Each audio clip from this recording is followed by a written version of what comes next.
Hey, my name is Peter DeRosa.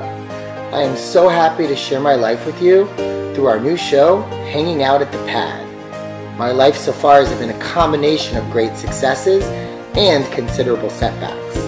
Blissful heights and disturbing lows.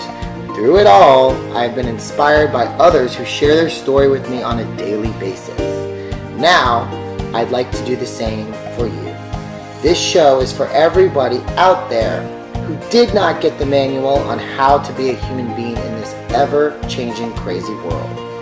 I will tell you how I got where I am through inspiration, perseverance, digging deep, and coming up with the strength to not only survive, but thrive. Sometimes it will be side-splitting fun, and sometimes it's going to be extremely sad. All the time, it will be honest, uncompromising, and candid.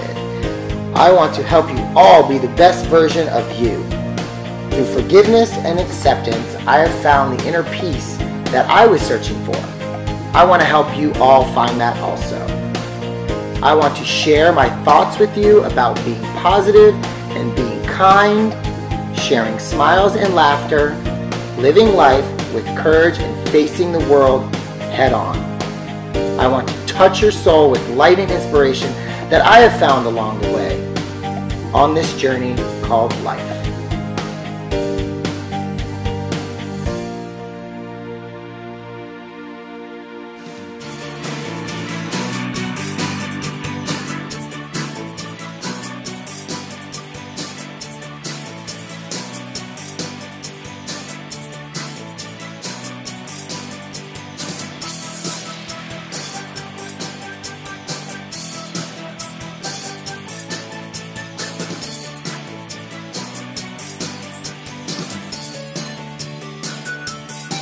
Welcome to Checking In at the Pad, and we're here with Jill Foxman. I'm so excited. She is our sex therapist today, and we're going to talk about all things sex, love, and intimacy. She also wrote this wonderful dissertation, which you can find, and it is about male and female regarding love and sex. So Jill, how are you today? Good, thanks. Thanks for having me on the show. Yeah, welcome. Thank you. Just want to talk about what's the difference between intimacy and sex and love. Jill is a sex therapist expert, and she has many credentials. Talk to me about what you do. Yeah, there's a difference between just the certification and having a doctorate in it. And from what my understanding is, there's 2 schools in the country that have the PhD in clinical sexology. So we are actually credentialed to go on. We could be on a witness stand. We could work with transgender, we can work with all types of people, also eating disorders, people with issues with body image, sexual image, intimacy, communication. You have to get along outside the bedroom before you go in the bedroom.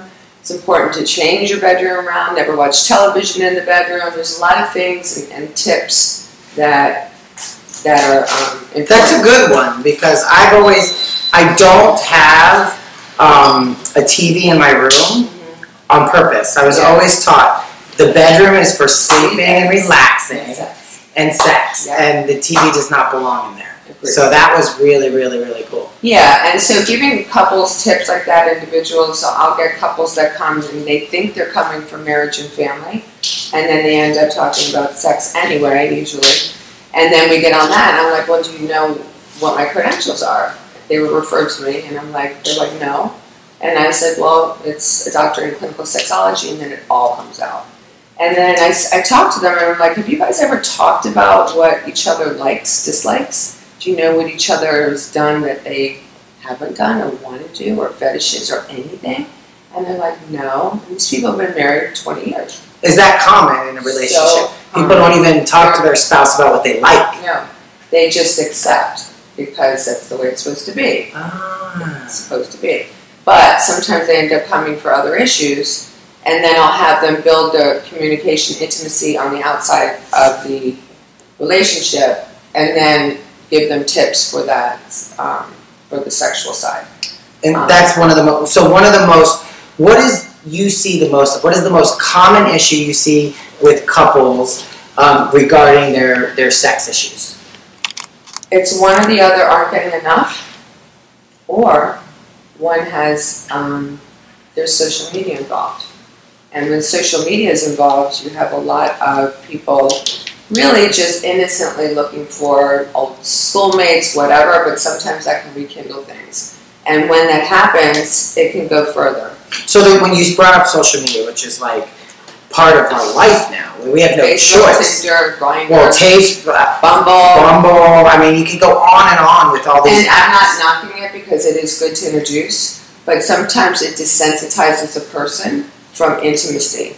And what happens is that person can go on a great date. They go home and they start scrolling through their thing. That one looks good. Wonder if she's better than that date. He's better than that guy. And so already it's that instant gratification that we all look for in addiction, which I also treat sex addiction and porn addiction. And it's all those things that take us away from the eye-to-eye contact of communicating and intimacy.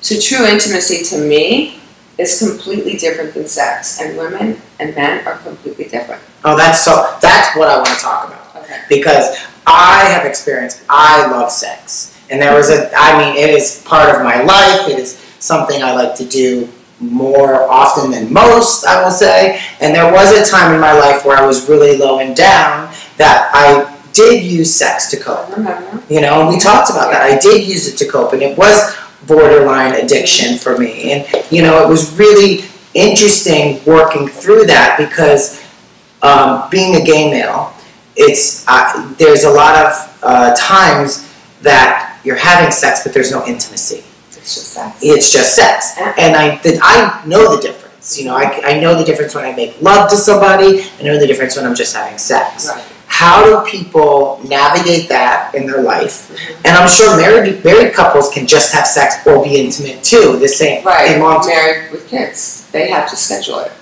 So because they're so busy in their life, sometimes they're like, okay, honey, I have 20 minutes. I'm coming home. Let's go do this, and I have to go back to work. Because when people come home and they have young babies at home, they're exhausted.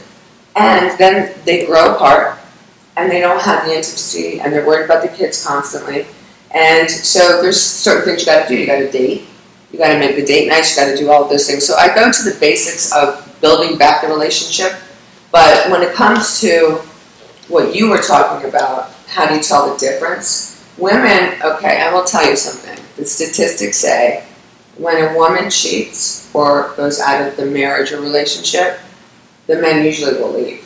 When a man cheats, the woman will usually work through it. And the reason is because when a woman cheats, there's an emotional reason why she's cheating. He's not emotional. He's not intimate enough. She's looking for something else. He is just wanting sex, the way the other woman feels. He likes the way that other woman makes him feel other than coming home and being nagged by his wife. So it's totally different because men are wired differently. You know, and then you go into the whole monogamy thing. Is that what it should be? You know, well, I'm like pro-marriage. Yeah. I mean, I am, and we're not supposed to tell our patients what to do. I just coach them on what do you want to do? How can I help you to get through what you're going through? And if there's a dysfunction issue, I have to rule out the medical. I send them to a doctor, get your blood work, make sure it's not testosterone related or whatever, or the woman. So there's a whole medical side to this too, where I work with doctors too. And it's just fascinating, and I got into the field because of one professor.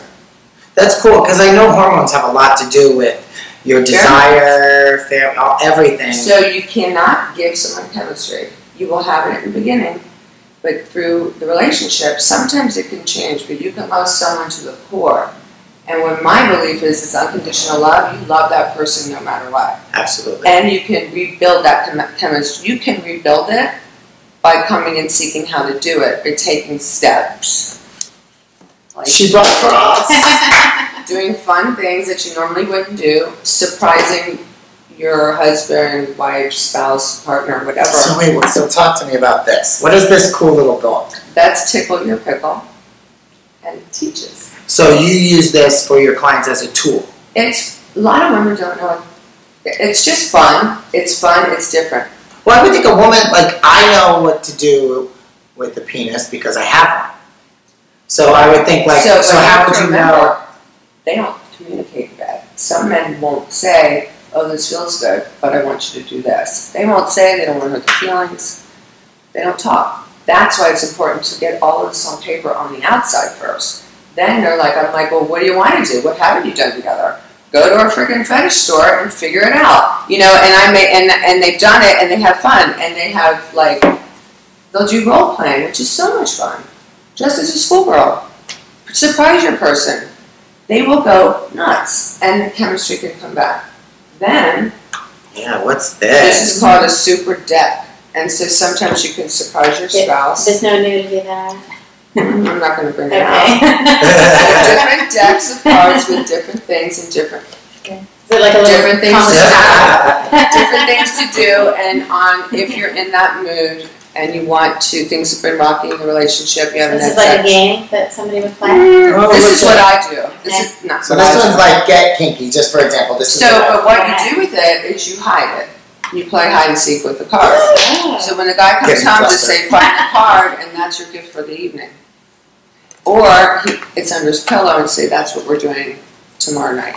Something, surprise, the element of surprise is the best. Women are pretty simple when you come down to it. It's not so much, oh, I love you, and buy me diamonds and do this.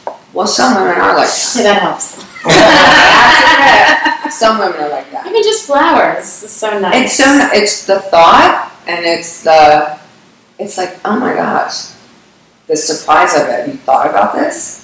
Well, something that I always tell my people when it has to do with anything, when I give a staffing or something, is like, where you focus your energy, it grows. Yeah. So if you actually take time and focus on your sexual relationship with your partner, and you do these little things, it's going to grow and get better. Right. And I think that's a really important thing for people to get out of this. It's you need to. Sex just doesn't happen. It doesn't. Like you. There has to be chemistry. The person doesn't even need to be handsome, gorgeous, whatever. If you have either intellectual, something, emotional chemistry, intellectual. There's the pheromones. There's our brain chemistry. It's in this book. There's so much to it that we don't even realize. Women multitask and men fix everything. So let's just say a man walks in the door. He's tired from work, and she's like, blah, blah, blah, blah, blah, blah, or whatever, your partner, whoever. And really, he doesn't want to hear it. He wants to just go chill, and I tell him that. I'm like, just go let him chill for a little bit, then you talk. But make time to talk. How was your day? Kind of thing. And that's like simple one-on-one. But honestly, if you don't talk about it, if nobody knows what the other one is thinking, they also think they're mind readers. Don't you know this about me already? Oh, I think that I do that constantly with people. Sentences. You know what I like to eat. Yeah. Order it. Why didn't you do this? You know me. Right? Right. Happens all the time. I have couples that I've seen married for 28 years, and they'll find someone on Facebook, and they're interested, and it ends in marriage. And I really have an interest in social media, and personally, it hurt my own marriage, and it hurt my last relationship. Do you think it's like boredom or inertia, or It's that they go looking? Like, what's the it impetus can for be- going and looking at the Okay, first let's place? talk about addiction. Is boredom. It triggers. I used to do, a lot, well, I still do drug and alcohol addiction. And sex addiction, porn addiction is a little different. It's there constantly. You can search it. In the old days, in my days, we couldn't do that. It's constantly there, and it is boredom. It's a way to distract your life from your life. It's like obsessive compulsive Settle down. disorder. So you can have the disorder where you wash your hands a million times, or you can have the personality disorder, which is different. And what that is it's an obsession. It's the worrying, it's the obsession of I've got to have some kind of fun. People like the chase, and they want it, and when they want it, they want it. I mean, I've definitely And they can experienced love. Okay, this is something that I've battled with. How does a man love a woman, look her in the eye, and then go have sex with another woman?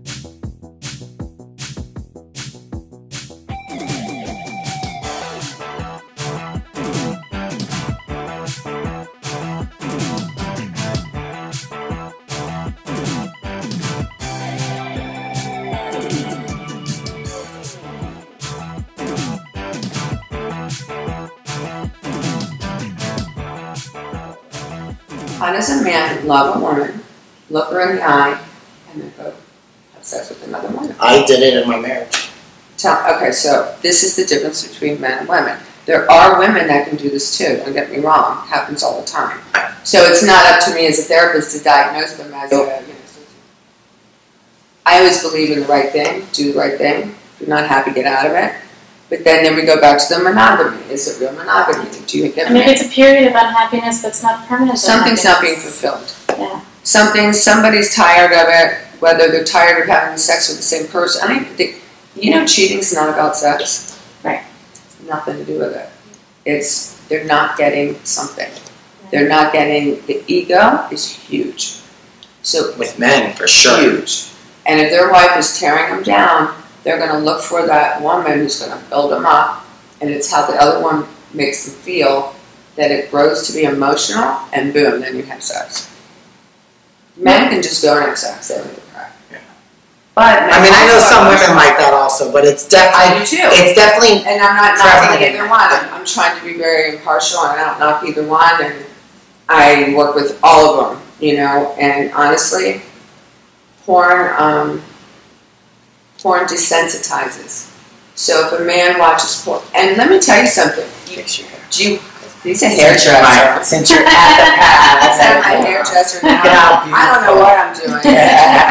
But what I'll tell you is some guys, young guys, will come in my office and say, how much is too much to masturbate? Am I like, what's wrong with me? I'm doing it every day. I said, first of all, and I normalize them. First of all, it's completely normal. Do it every day. That's what I said. Because it's true. But once a day, some guys do it sometimes a day. 5 times. It's like it can get excessive. It can become obsession. Now, definition of addiction, does it interfere in your everyday life? Right. Or can you manage your life? And are you using it as a valve? A release? Or is right, it just or a crutch that maybe you could use like meditation or maybe something it depends how you're using it. Right. So that's an interesting, it always comes up. Every young guy that comes in asks that question. I'm like, you're fine. He's like, really? And I'm like, yeah, you're fine. Well, that's such crazy because there's a story that I carry with me, and I'll carry it with me to my grave. But when I was a young child, I was probably about 11 or 12, and I used to go to youth group of a certain denomination. We're not going to go there, but it was very strict. And I used to go on these youth group trips for the summer, and they would take me to whatever camp. And there was this exercise that we would do, and there was like, you write all your sins down on this piece of paper, and you burn it in the bonfire. Yeah. Okay? So my thing was Step 4. Step 4, right. I'm 12 years old, and I am starting to masturbate a lot. And normal, but I thought it was a sin. I held so much shame. I'm going to bring this up. Yeah, so I held so much shame about masturbating that I actually wrote on this little piece of paper, jacking off, and I was on this hayride with like 25 kids, and I'm holding on to this fucking piece of paper. I'm holding on to it like the wind's going to blow it out of my hand, somebody's going to find out, and I'll never forget that moment. We went and I threw it in the fire, and burned it in the fire with everybody else burned their sins in the fire, and it was traumatizing for me because I was never I thought I was bad. I thought I was doing something wrong by masturbating, and I don't know how that came into play. Maybe because I did have some sexual abuse and some things as a child. I don't know how that happened, but it creeped in and made me feel really bad about myself. Okay, so the difference between when I have a normal couple that comes in, or a person that comes in with anxiety or regular addiction, I have a mental status exam we give them, ask them questions. When a sexual patient comes in, I have a different set of questions. And one of the questions is how were you raised? Was sex talked about? Are you religious? Because shame and guilt are completely different. Shame is what's inside, and guilt is something you're guilty about outside of it. Okay, wait, we gotta say that's important, I think, because to me that is very pivotal. Hopefully. So, guilt is something that's inside. Shame is when you're so shameful of something that was learned behavior. Right. Talked about when you were young. Something in the house not talked about, it's bad, don't do this. You felt shame. Shame is very difficult to live with. It creates a low self-esteem. Guilt is, I feel guilty about not giving that person a present. Damn it, I forgot. It's about an outside thing. Shame is really deep. Yeah. Shame is about being molested, any of those things sexually. Shame is about something you don't talk about to people, even your best friends, because you're ashamed. Ashamed, yeah. But when you have a breakthrough with it, you're free. And when you can find someone to really feel that in step 4, if you're doing addiction work, or I have a lot of patients do timelines. You know, I have them write out timelines about in their life the events, what occurred. And it's really, a lot of treatment centers do that, you know, and it helps me understand, okay, so at this age, this is when you started this, then it clicks. And then they go, oh my God, no one's asked me that before. You know, and they don't get it. But honestly, the people that come in with the status exam is different when there's a sexual issue, shame issue, versus a mental status exam, you're trying to diagnose them mentally. And that's where ASEX comes in. It's another type of certification. I have a PhD in it. I'm LMHC. I'm ICADC. I do all these, like, I'm ADD. I swear to God. Oh my God, I swear. Don't leave that on the table. No, it's crazy. But anyway. Well, I always find, I can't help it. I am. I say this. It's not diagnosable. Well, I say this, I'm a therapist-holic. I've seen many therapists. I love therapists. I love it. But I find the best therapists I have had are therapists that have been through the struggle. Yeah. The most. You know, yeah, and then it's you my can second feel career. it.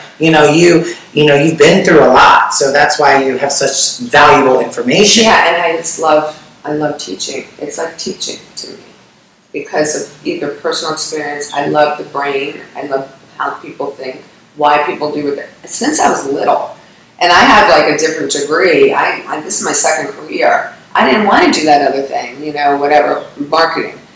And really, my dad's like, no, don't do marketing, just come work for us. And I'm like, I really want to do this. He goes, oh, you're not going to be a doctor, you'll get married, blah, blah, blah. And really, this is what I wanted to do. Right. And, you know, and I really love it. I've been doing it about 14 years now. You did it, and you're here doing what you love.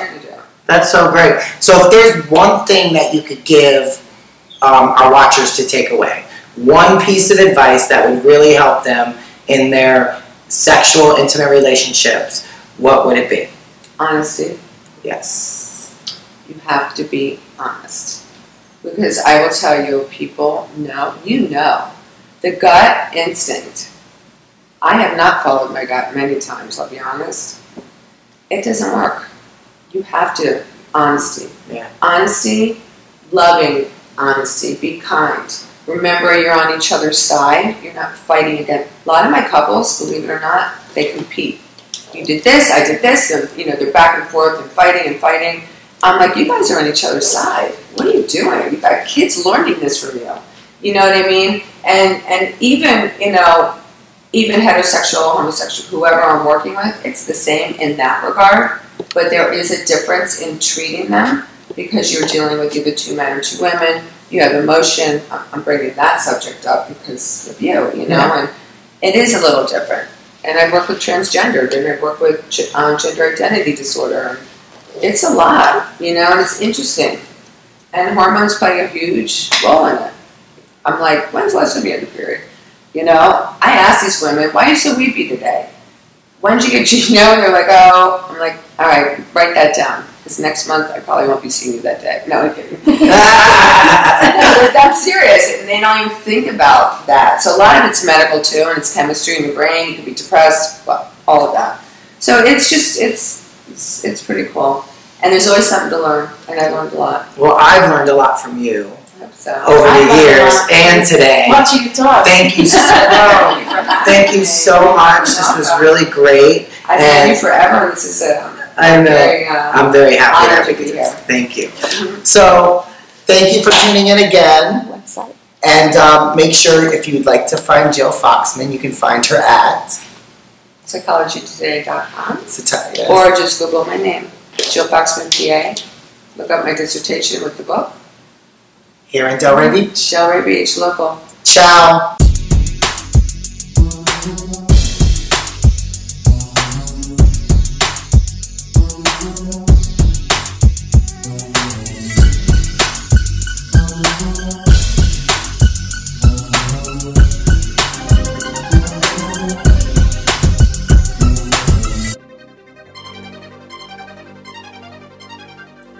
It's now a time for our adopted pets. Remember, spread the love. It is really important to adopt pets. Please adopt, don't shop. And remember, like Bob Barker says, stay to do your pets.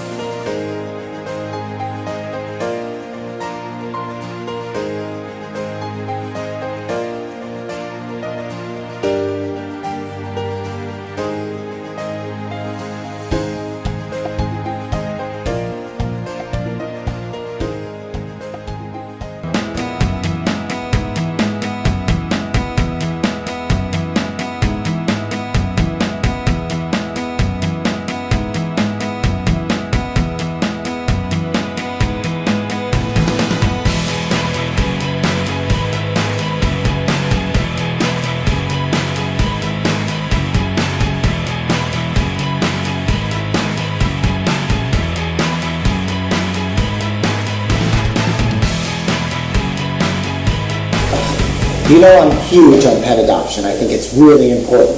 Adopt, don't shop. But I have an issue with people that put their dogs in strollers. I don't get it. It's got 4 legs. It needs to walk. It's like, it makes me feel so sad for that animal and kind of really sad for the person pushing the stroller. But I don't even know what to say about it. Just don't do it.